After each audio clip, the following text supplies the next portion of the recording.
Hello. I'm in the forest outside of Prescott. This is kind of on the way to a little mountain town outside of Prescott. And we're in essentially ponderosa forest, but there's a lot more than just ponderosa here. Of course, in this area, almost everything that grows here is a food plant or a food tree. Quite a lot of what grows here isn't ready to eat yet, because we're essentially, even though it's early June, it's pretty much like springtime here. We've got springtime foods mainly. You have a lot better luck for springtime foods along a creek bed like here. So because there's a lot more that grows in the springtime or any time of the year along the creek than anywhere else.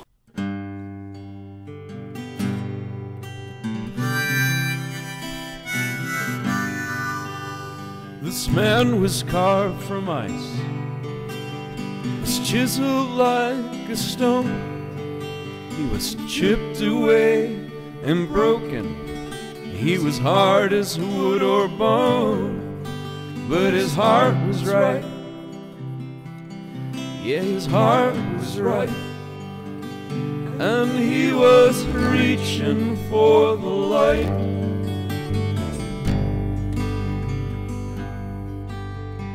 People stood in awe, people, mortal folk. You hungered and you hurt, you ate their own dust as they spoke, and they wished to be like him. Oh, they wished to be like him, who stood unshaken by the wind.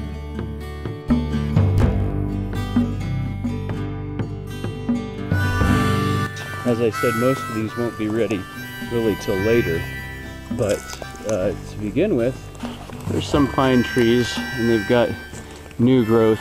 You see these little bits of new growth coming out the end there, and this is actually one of those springtime type foods. And if you pull this off, I'm gonna pull away these little quills that are growing out, and I'll show you what's left. Okay, so I pulled out all the new growth pine needles, and what I have left with is this little stem.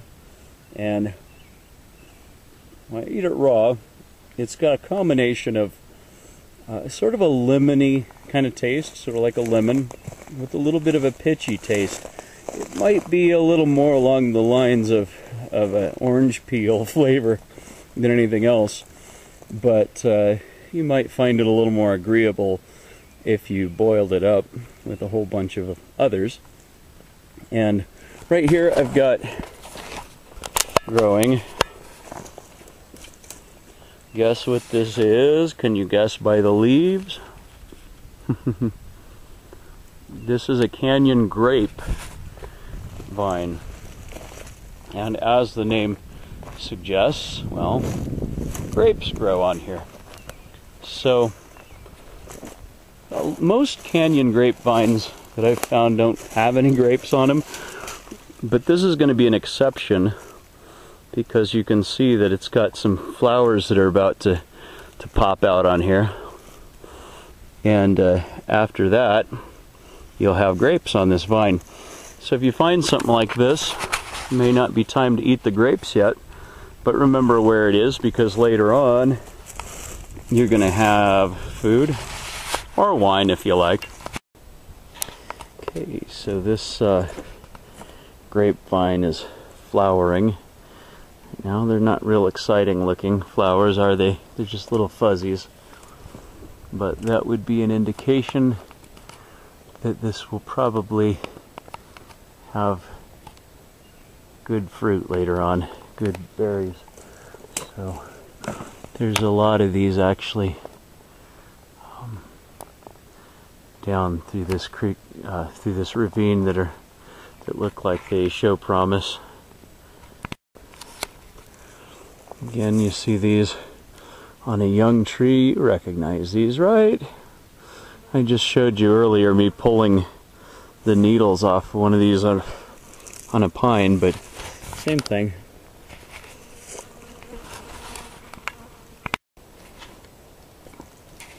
Right. These are willow rods there.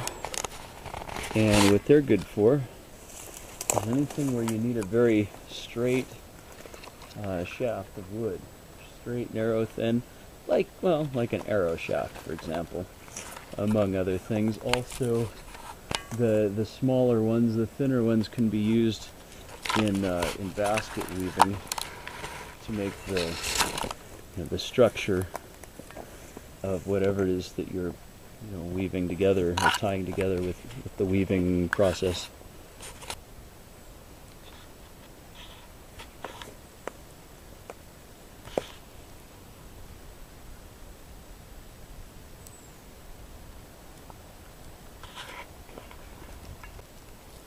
This is wilderness toilet paper for city people. Winter solstice soon had passed, the other on its way. The sun had cracked the darkness and begun the dawn of day, and the man began to fade, and the man began to fade, his softening stone scream. Speaking of toilet paper, well, those Virginia creepers would work, so would these. Yeah, not too bad, soft, comfy, just like the Charmin. And if you're in a place where there aren't any big leaves growing, some types of plants have, you can grab a bundle of the small leaves and it works just as well. So I know people are kind of funny about that. They have to have TP. No, you don't. Good leaves are just as good. Just probably don't want to use the poison ivy, that's all. Oh, false indigo. I really wish I had a video camera that could zoom close without making everything blurry. This is a very... If I could get close, you could see this is a very purple flower. And this is called false indigo. And the little seed pods, once these flowers become, essentially you'll end up with the seeds. They can be crushed up and used as food. Powder them, crush them, do whatever.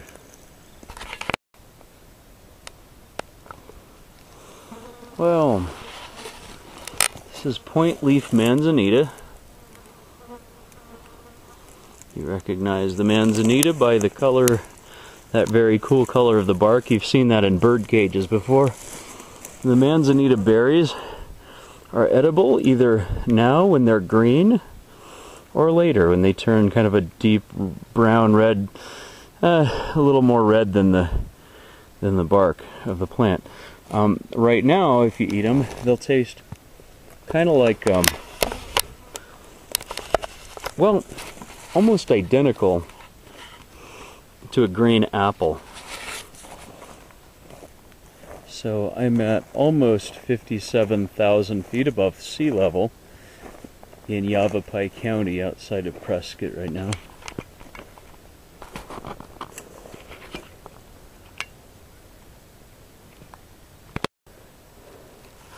This is bear grass. It's one of the best sources of tough fibers for making cord out of in this area. You recognize it not only by what it looks like, but also it has teeth on the very edges. If I did this and squeezed it and ran my hand up there, I'd cut myself pretty badly. Really tough fibers. After the plant reaches a certain year, you're going to get a stalk that grows up that's got flowers and pods and whatever, similar to any plant in the agave family.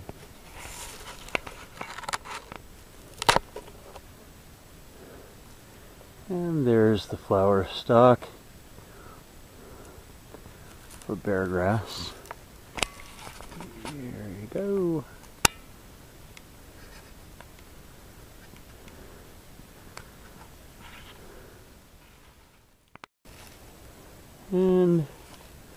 These are, again, Arizona rose bushes. They have thorns like your typical rose bush would. Here's what the flower looks like.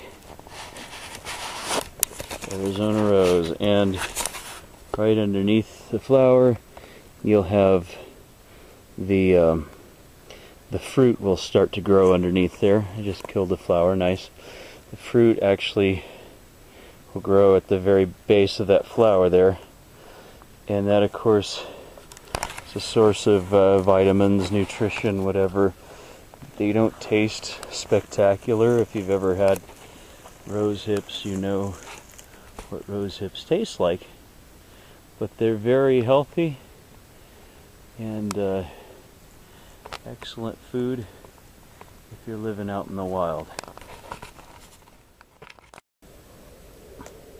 Aside from if there's any mining waste like arsenic in here, this water is way cleaner, way healthier than your fluoridated tap water. His softening stone screamed for the shade and then was gone.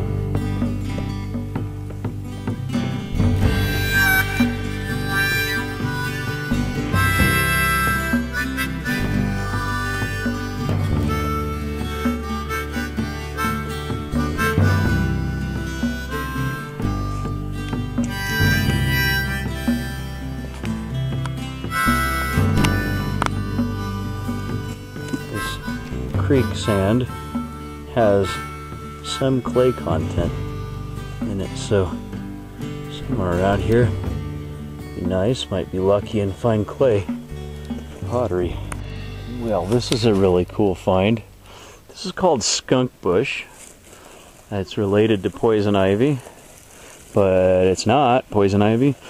It is also called lemonade sumac, or like lemonade berry or bush. The reason, and these berries will get more red as they mature, but these are really, really good. They're like lemons, actually, and wouldn't surprise me if you actually could make a drink out of these. It's not too different from lemonade, but they're really, really tart and full of flavor. It's very cool. The leaves look like miniature poison ivy leaves.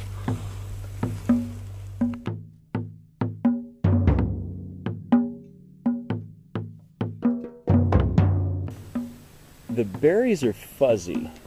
The leaves have they're three-part leaves, similar to poison ivy leaves, but a lot smaller.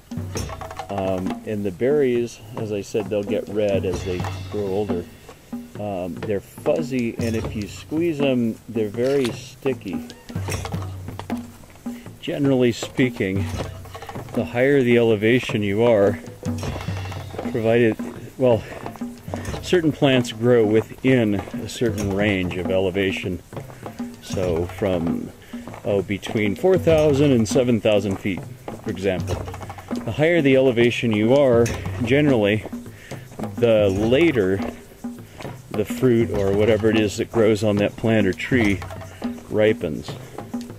So if you're at a lower elevation and you're eating berries or something and they start to kind of dry up and it's late in the year, then if you go up to higher elevation, they're probably just ripening.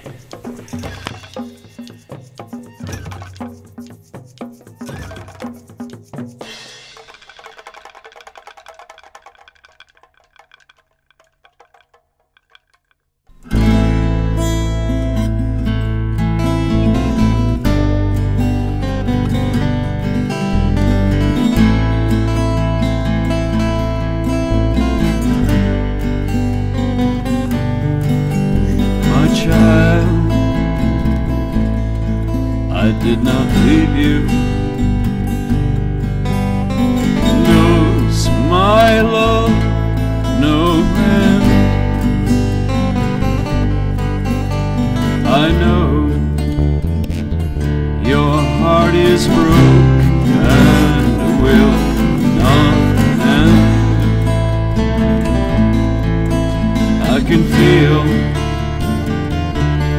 all the pain you bear with it. As you go, I will always be there. Into the night, but you must listen. And when you're old, I will always be there by your side into the distance.